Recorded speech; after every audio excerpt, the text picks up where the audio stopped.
Dying to get in there and get amongst it. He's not sure what to do with that towel. Russell Knight going to give him a couple of tips.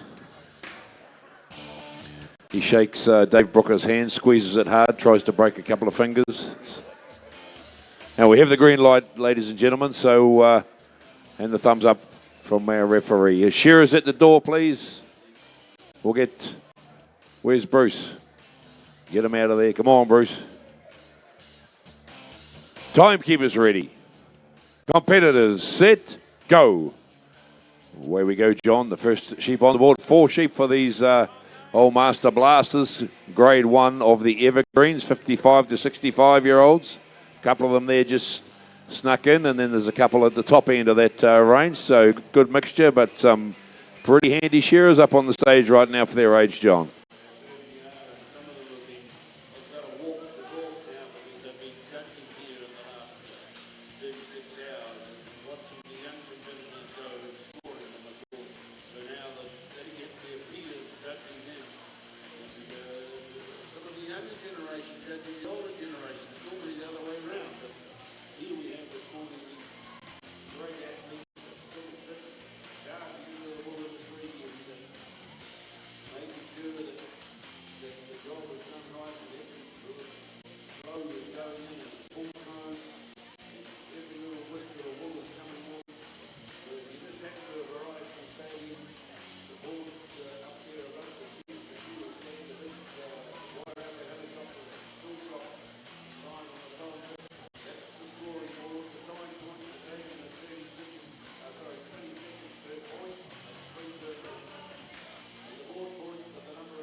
Yeah, it looks pretty easy up there, right, John? You did right. A couple of these old Master Blasters up there just starting to wind into it now, get into a wee bit of a rhythm. But, of course, as usually happens, the sole South Islander in the field is leading the way.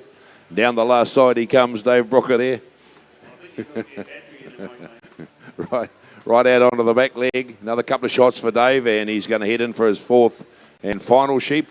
And now Nuki Gordon starts winding into it. Last shoulder coming off for Nuki. The right there is Russell Knight. The back 3 shearers swinging around to the first front shoulder.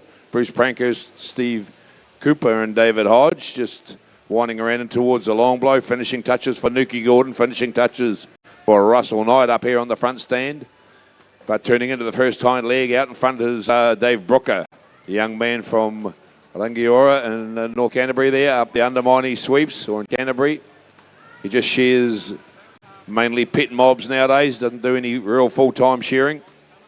As such, in a wool shed with a team of guys, he's out there on his own most of the time, just knocking off a few pet woolies. Of course, they're not that easy to deal with, some of those old pets or their owners. And around into the first front shoulder, he sweeps top knot off for Russell Knight, and up comes Nuki Gordon as well, having a bit of a ding-dong battle, these two. Into the base there and around the back of the head, Nuki Gordon just out in front of Russell Knight by a shot. Can you hear me, Russell? He's out in front by a shot. Round the back of the head for Russell Knight. Bruce Pankhurst turns into the first hind leg. Steve Cooper down there from Opotiki. Down the way down the belly along with David Hodge down on the back stand. But Dave Brooker winds his way down the last side of sheep number 4, the fourth and final one on the board for Dave Brooker. Stand number 2 we're looking at. Rolls around under the hamstring, over the tail and out. It's going to go. Come on, Dave. Here's the time. Buttons pushed for the South Island man there in the middle, John.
All right, we're back down here in the pressing arena. And we're into the individual novice. And as it rolls, this is where it begins, okay? And how do you end up on the press? I'll tell you how it normally unfolds. One, you have an inkling or it's sort of in your bloodline that you want to go shearing for some reason, and that's normally due to a family tradition that you want to get in the sheds. And then you become about 15 or 16, in some cases like Sir Reuben Alabaster and the likes, you might be 13 or 12. Or Brett Roberts was another one that started really, really young. And then you hop on a handpiece during the school holidays, okay, and you go dagging or crutching lambs, because it's about that time that we do that job. And then you get used to bending over and stretching your legs and your hammies and getting fit to the hard graft of sweating and taking a towel to work. You get the understanding of a handpiece and the comb and the cutter. Not lots of blows to do when you're crutching lambs. You take the wool out of the inside of the legs, you sort of roll them over and clean up their fertiliser works, their tail areas, so they haven't got any dags on there, and manure, so that they don't get fly strike and some hot weather, and that's where a fly would land on them, and it goes all bad from that stage. Then you may head into the shearing sheds. Okay, you might get a bit of a stand when you leave school, and you end up on the press. Normally, you start pressing wool and doing sheep-hose and those sorts of things, and you jump up at lunchtime and you do 1 or 2 or 3 sheep, and you do a bit of a shearing school and learn about all the extra blows you need to do when you're shearing a sheep. And somewhere along the line, a contractor or an open gang where the farmers will allow a learner shearer on a stand, all right? So the learner shearer will hop up and he'll start off with about 100, maybe 70 a day, and eventually work his way up to 150. And with all the gear these days and all the teaching and classes that you can do, it doesn't take too long, but you have got a few years of hard graft to get up to the 300 odd mark, which once upon a time in my day, and John and Norm's too, it'd be okay to say that, I think a 300 was called a gun shearer. A gun shearer, okay? 300 nowadays, just a steady day out. There's lots that do 400 and beyond that consistently every day. So they'll build themselves up, but that's how it sort of unfolds, and then they become a professional shearer. That is their career. They jump on planes, they fly all around the world with backpacks with a couple of handpieces in them, and they have a great old time, and they become part of the shearing and wool handling family. Okay, we're a team. When you go to work in the morning in the van, you jump in the van, these X amount of shearers, let's say we're in a 6-stand shed, we've got 6 shearers, we'll probably have 2 presses, we'll have a hunt-away dog with us, all the food's with us, we've got all the wool handlers with us, and the ganger would normally be driving the van to get us to work safely.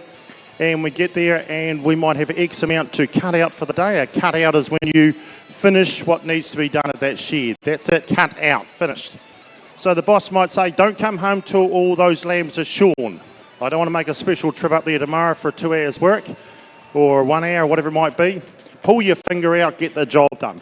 Well, that takes a good team spirit and team players to get in there, get the job done. So that's how it sort of rolls in the shearing world.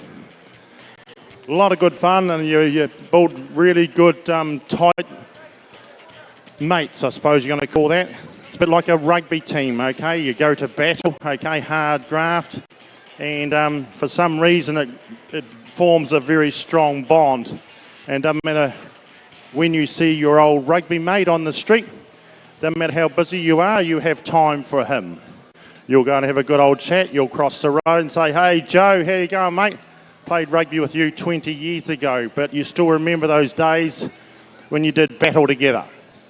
Okay, Gerald, if that's all right, I'll just jump in. We'll get our wool handling finalists up there, please, to set their baskets up real quick. And we'll be underway with this Evergreens Grade 2 final. Yeah, just a reminder to the wool handlers, you just blend on the floor and leave your tidy pile. We'll put it in the fadge when the judging's about to start. Okay, so we'll get our shearing judges up, please. And our wool handling judges need to be waiting in the wings. Just while we're waiting for our shearing judges to come up, we have the results from the open wool handling heats. 16 competitors will go through to the quarterfinal. And they are in qualifying order. Top qualifier was Joel Henare, followed by Logan Kamura, Samantha Gordon, Pagan Karodia, Monica Potai, Lani Morell, Emarina Braddock, Ash Boyce, Marianne Beatty, Gwennon Paiwai, Rachel Hutchinson, Cherie Alabaster, Funi Waihapi, Candy Hitty, Sarah Higgins and Chelsea Collier. They're our top 16 competitors in the Open, which will compete in that semi-final. So really looking forward to that one. Congratulations to those top 16. Wool handlers, once you've set up your area, would you stand down, please?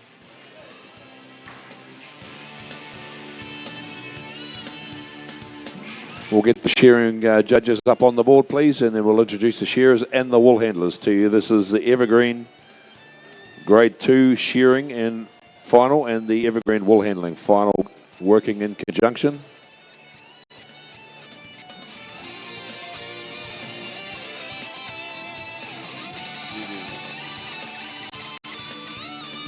Okay, could we have our Evergreens shearing final Grade 2s? On the 4th stand, down on number 6, we have Philip Woodward from Wairarapa. Round of applause, ladies and gentlemen. From Carterton, Richard Pearson on the 4th stand. On the 3 stand, we have John Han from Australia. And up on the front from Caddy, Peter McCabe. And the wool handlers competing in the Evergreen wool handling final. Down the far end, we'll have Waina Peniha. She's a local girl from Masterton. Back one, we have Dana Tahoe from Milton in South Otago. From Kimbolton, Rose Puha. And from Pew Pew on the front stand here, Rangi Roycroft. So they're our competitors. Shearing and Woolhandling working together as they do in the sheds day in and day out. Wairarapa only had her hearing aids on. She missed the call. She's there now. She's up there ready to rock and roll. And John Hand trying to chat the Woolhandlers up just like he used to years ago. Peter McCabe's doing the same. Richard Pearson's just getting in the pen, chat the sheep up. No, he's just saying that where do you want the belly? In the front or in the back? Because in the past gone, it was always swept forward, but the modern shearer is flicks it back for the wool handler. Just a little bit of how's your father, what goes on in the shed. They're working together day in and day out. That's what happens in the shearing industry. You go to work together, you slog it away all day for 8 to 9 hours, and then you truck it on home and wait for another phone call. Got a green, Norm. So the light is green. We'll have the shearers at the door, please. Timekeeper's ready.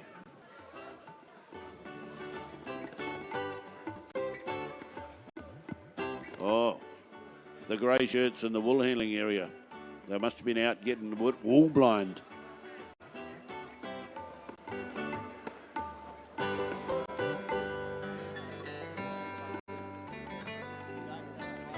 Okay, looks like we're ready this time. Timekeeper's right. Judges, competitors, go. Righto. We're here back live in the shearing industry, once again sponsored by Wairarapa Helicopters and Still Shop Masterton. Evergreen Shearing Grade 2 and Wool Handling Final. Peter McCabe up on the front stand with Rangi Roycroft. The pace will be a little bit easier for them, I dare say, than what we've seen previously. Can we please have Ronnie Ediha, Stuart Wilton, Tina Paul, Waimeo Paewhenua to the pressing area, please? Can they go and see the marshals there? Ronnie Ediha, Stuart Wilton, Tina Paul, Waimeo Paewhenua. Can you please pop down and see the marshals at the pressing? So we've got John Hand, the working away. He's got Australia's residence, but he used to be here in New Zealand, dealing in shearing gear as well as in his latter life, but a very capable shearer in his own right. And he's here to make the final for this Evergreens Grade 2, the Rose Puha. Yeah, we call Kim Bolton home, but you never know where Rose is. She's hardly ever home. She's always away somewhere enjoying herself, going with the whānau to help them out at shearing competitions or rugby or any other sport. A great participant in the shearing industry. And then we have Dea Teaha, the wool handler there on stand at number 4, Richard Pearson. He's one of the local characters, Masterton shearer, lives in Carterton. Been around for decades here at the Goldies, always willing to have a crack.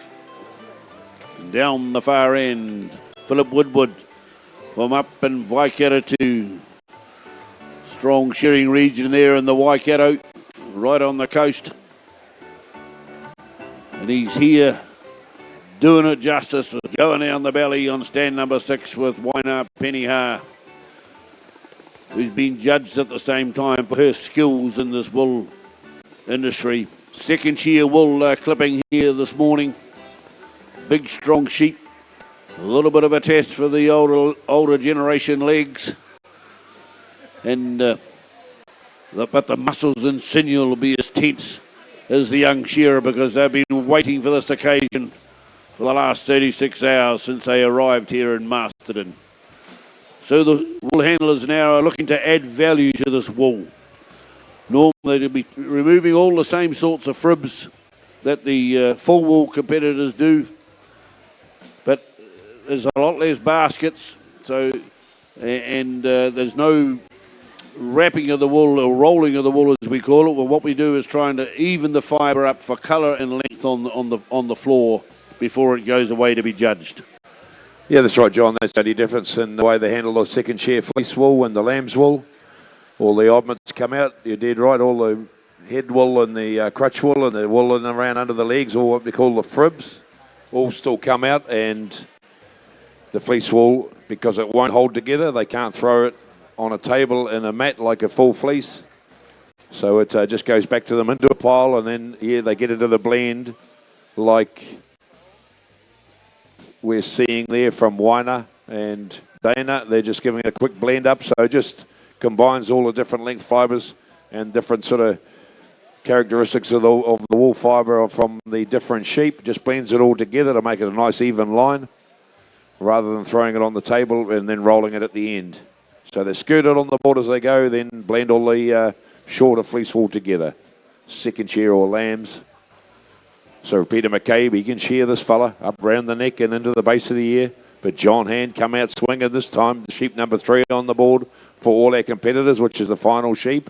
3 in total for these guys. John Hand leading the way, charging down the last side, right out onto the leg. Rose Puha working furiously to keep up with them. But she's played this game before. This is not her first rodeo, ladies and gentlemen. John Hand hits the time clock button. Well done, John. He can stand and stretch his back and hop out of the way of the wool handler while she does her thing, or he's gonna lose a couple of toes. Rose Puha. So the oddments are sorted. She'll just double check and check the fleece as she goes. So her time clock has started. Her shearer is finished. The others won't start till the shearers are finished. And Rose Puha gets into what we call the blend, a bit of a shakedown going on there for Rose on the second wool handling stand. Up and down, and it blends it all together, mixes it all up.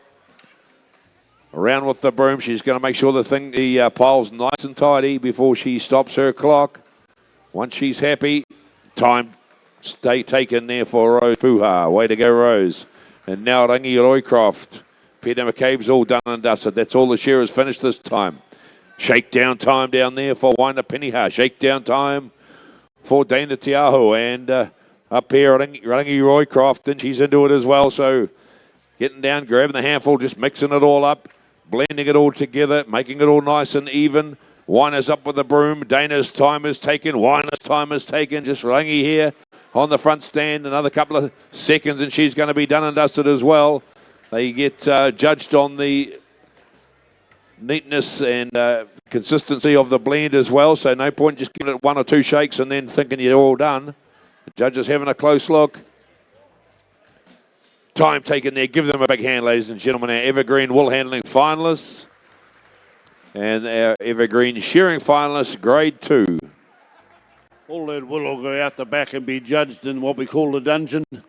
There's another separate lot of judges out there, and they'll go sift through that with their nimble fingers and calculate the amount of points that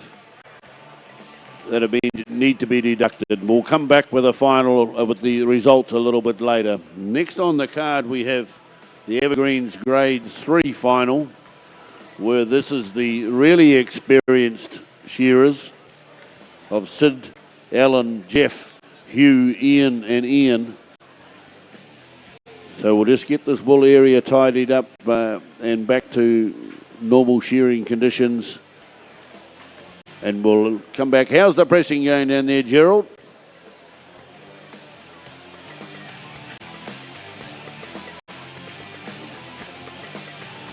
All right, yes. Hey, so we've had the peers pressing, and due to the numbers, there's been a management decision that there is a semi-final, which they're all aware of.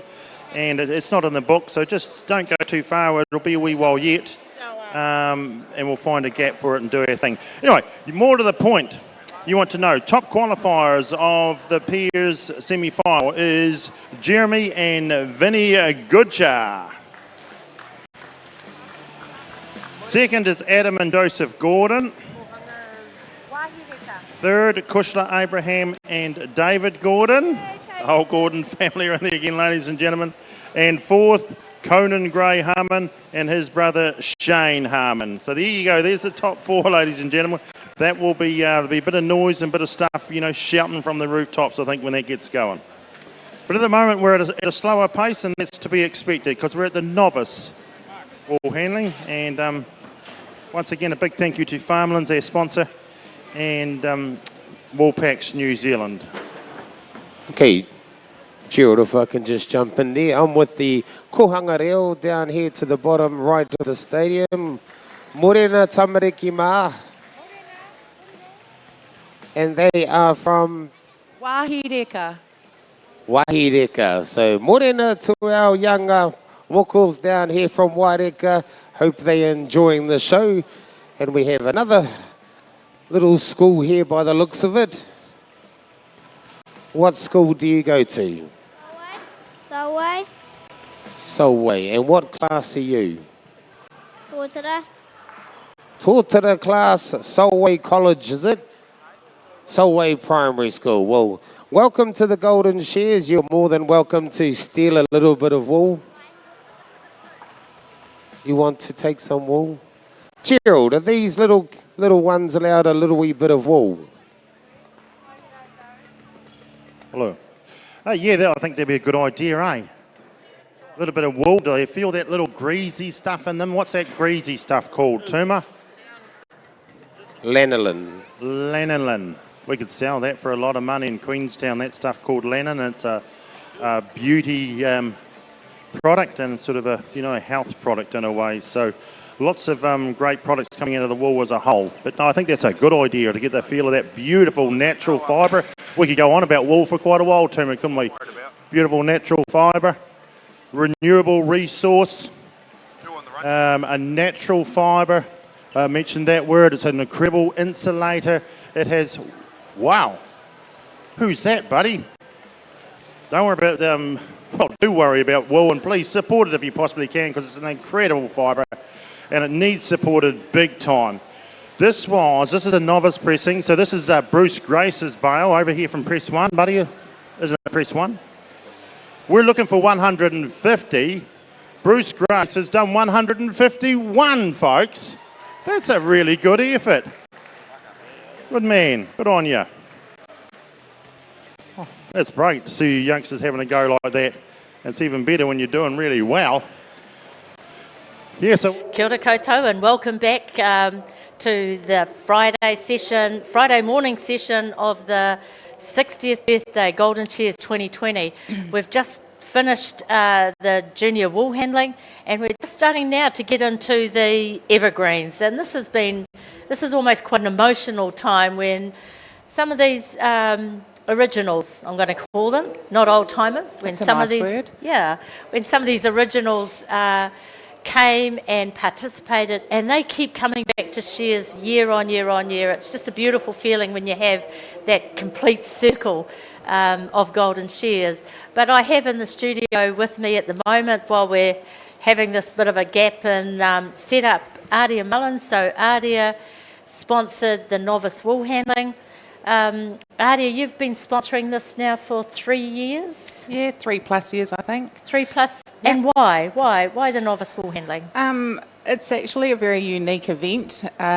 These people are beginning their career or, their season choice. So it's quite fun to watch. They're a little bit awkward, but they're up there, they're giving it a go, and that's probably the biggest challenge, is getting up there. Yeah.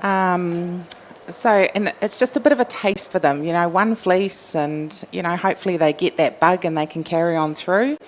We encourage a lot of our guys that come in to work our main shear season, just to finish it off for them and just give it a go and see how much they learnt, really. Yeah. No, that's an awesome thing for those novices. But the novice wool handling champion this year was something a little bit different, wasn't it?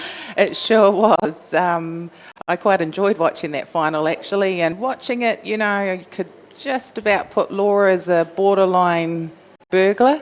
I know she's not, though. She spent the season on a handpiece, so she credited a lot to her mum, which, that's when I think a lot of that natural talent comes through as well. Yeah. But no, it was a really good final, actually, and awesome entry numbers, which, yeah, that's what we want. Yeah. I suppose it says a lot about Laura too.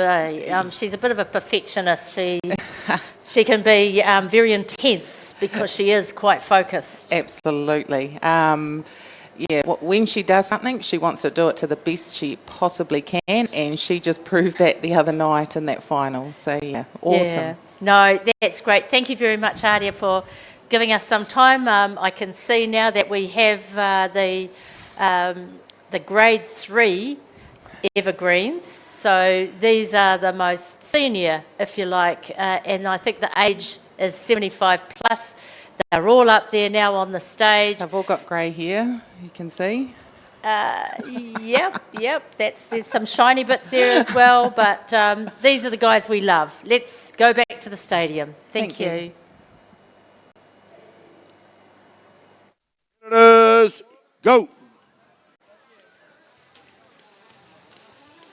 So they're into the pens. When they would have been shearing in the finals a way back, and when they would have had to shear a trial sheep. So they got to see which handpiece was going right. And you'll see a little bit of different style or two amongst these old codgers, where they do a little bit of what they call a spear belly. Go down the left side, then come back and go down the right and peel it off. There goes Jeff Kringle. Flicks the belly out. Notice how they flick it forward where the modern shearer flicks it back. It's just the way they sort of lie the sheep on the board. I'll just get in there quickly, John, because I know they're only doing one. Press 1 is James. We've got 2 Jameses. I'll mention that while this is done. On your marks, get set, go. Thank you, John. Righto back here on the board. They're just sucking up the moment, these gentlemen. Absolute delight to have them here for the 60th occasion. As Norm alluded, Snow Harrison on stand number 5 was here for the first one, and Shaw in that final. And he is doing marvellously. He's not on a stick or anything. He's healthy, and he's just loving the challenge here. He's a hard case to beat, and he's having a lot of fun up here from the deep south. Scotty Stewart needs no introduction to the Masterton Golden Shears crowd.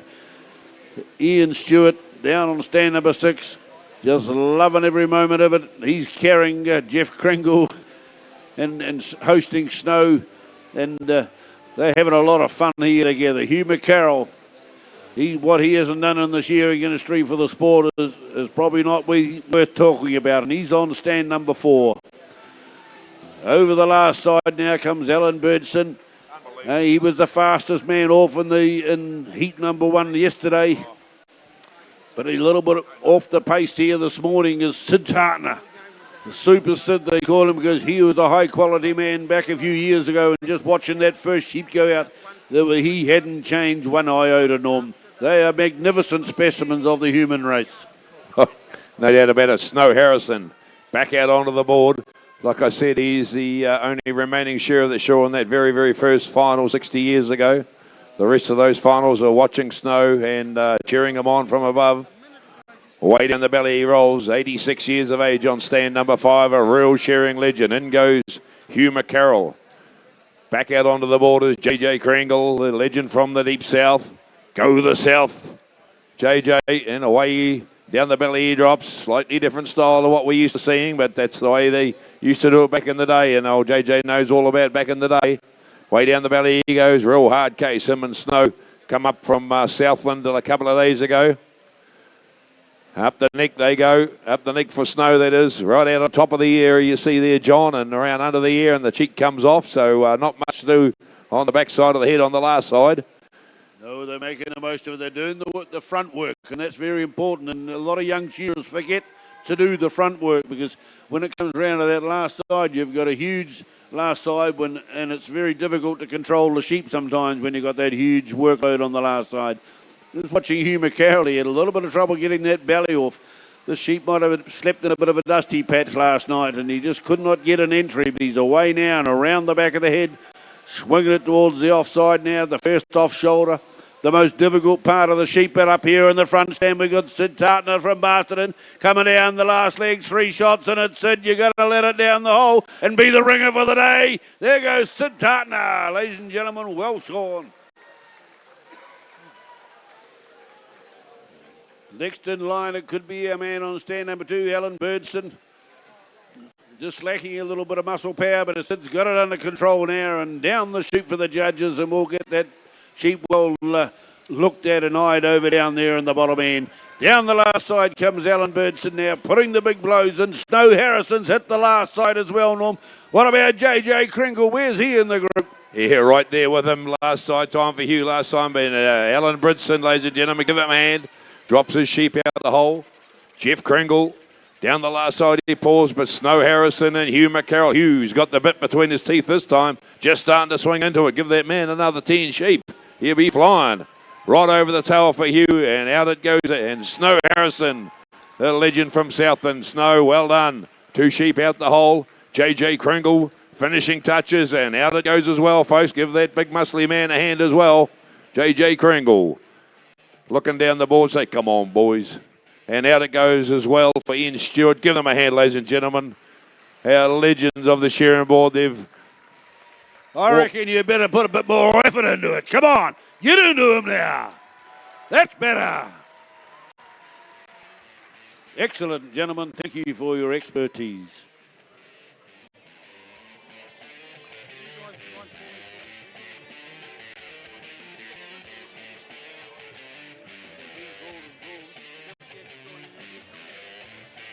Okay, so can we have our junior shearing finalists please to come and draw for their stand? Sam Jones, Destiny Pikea, Alice Rees, Adam Gordon, James Wilson and Kyle Rhodes. And also our intermediate shearing finalists can come and draw for their stands please. Callum Pritchard, Manahi Fox, Ellard Evans, Braden Clifford, Matthew Hunt and Corey Barracliff. If those 12 shearers can come up please and draw for their stands, would be great. Our next event on the card is the blade shearing, round 2, heat 1. Phil Oldfield, Alan Grant, Peter Cassidy, Alan Oldfield and Isaac Buckmountain. Okay, we have some children here from Solway Primary School. They're coming down to have a feel of the wool. There's a little, they can take a little wee bit home with them if they like. We've got a lot of children here at the moment. Great to see these schools bringing these young children down to the Golden Shears. Yeah, it's fantastic. All right, team. I was doing that little spiel before about, wool and some of the properties, you and me. And I don't think a lot of people actually fully are aware of the animal welfare of shearing of the sheep. We think we're being a bit selfish and we're shearing the sheep just to get this wool for ourselves. But actually, we're doing it for the animal welfare of the sheep. Because, as you've mentioned heaps of times for this particular show, white spurs have had to keep full wool, and that's really difficult up here to keep, isn't it, with for the well-being of the animal. Yes, so they're shorn for lots of different reasons due to climate, sunny days. Down the deep south where I'm from, we've got a real cool climate, quite wet. We do a lot of full wool, which is 12 months worth of wool, okay? And we can get away with it because we don't get flies, strike and bits and pieces. And it's nice flat ground and we can go round them and look after them. Because if a sheep gets a lot of wool on it, it can get stuck on its back and it's called getting cast. Okay, if a sheep gets cast, it means it can't get up again. It's stuck there. Okay, if you're in Scotland, they would call that coped. The ewe was coped. Okay, over here we call it cast. And of course, if no one comes along to stand it back up, it'll die of thirst and the like. So that's not very good for its own welfare. So what we do is we'll shear the sheep, okay, to take the wool off it so that that doesn't happen. And if the sheep happens to be going on to a hill block, especially those big high country stations down south, they'll do a cover comb or they'll shear it with the blades, which is coming up now. The reason they shear it with blades is to leave a little bit of wool on it. Okay, so if it gets a bit cold and a bit snowy, well then the animal has a wee puffer coat, a wee flannelette shirt still on it, okay, to keep it warm. And then the other animal welfare in that case is not anyone's going around those sheep every day on the hill block, and it's going to have some lambs. So instead of it sitting out there with a huge heap of wool on it, and it's a cold day, and it wants to stand in the open air, thinking it's not that bad, and has a pair of lambs that haven't got much wool on it, that could be their demise. But if mum's not all that warm, thinking this is a wee bit chilly, should go and sit behind a tussock, okay, and have her twin lambs there. And hence the survival rate is far greater.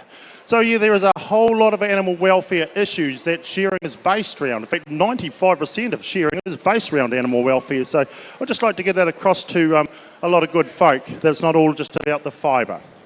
Right, here we go. We're in the novice wool handling. Novice wool handling. Got myself lost here. Novice pressing. Okay, once again, we've had a huge amount of entries. And James Noble Campbell is on press 1. And he's only 18 years in the industry, not many. Other occupations, junior shepherd. Things he likes to do are hunting and motocross. Years of competing at the Golden Shears, no pressing, 2 shearing. Okay, that's the learner shearers.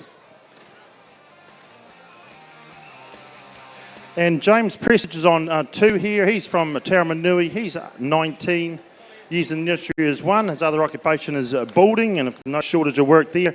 And favourite sport is rugby. Ambitions is to shear over 400 sheep in a day. So, Gerald, just if I can jump in there, please. Well, wasn't that incredible to watch the grade 3 of the Evergreens? And we were lucky enough to shoot down and snaffle Snow Harrison before he ran away. So, Snow, you're a legend here. You're one of the few that competed at the very first Golden Shears 60 years ago. Long time ago. Long time ago, and don't you look pretty fit for it? You were working around that sheep up there pretty easily. Not really. Really? You had a false image. Well, it looked pretty good to all of us. So, Snow, talk to us a little bit about, the neat experiences you've had about in being in this industry. At Masterton or at home? Anywhere. Oh, well, I was sure for 15 years around Southland. Yeah. And then the idea was to make money to get the farm, and I achieved that. Fantastic. And we came up here as bushy-tailed young fellas and bulletproof and entered the first Golden Shears. So some things never change. Bushy-tailed, bulletproof, and just get in there. That's us. Oh, that's fantastic for these young people coming through to know. And so what's some of the biggest changes you've seen in Golden Shears over that time? The first one had 3 sponsors, and now you've got a sponsor for each event. Computers made it a lot better. The points come out a lot quicker. Yeah. The top shearers are terrific athletes now. We trained on probably a brown liquid. Yeah. Well, that may not have changed as much as... Oh, no, they're going to gyms and... They do. And have dietitians and yes, physios and, those sort of changes. And it's went with the times, you know. Women are recognised now. Yes. What do you think about that, Snow? There's been, I think it was nearly a third of the junior and novice shearers were women this year. That's good. Yeah? Yeah. We've got to admit it. Oh, you've done well. What a great role model you are.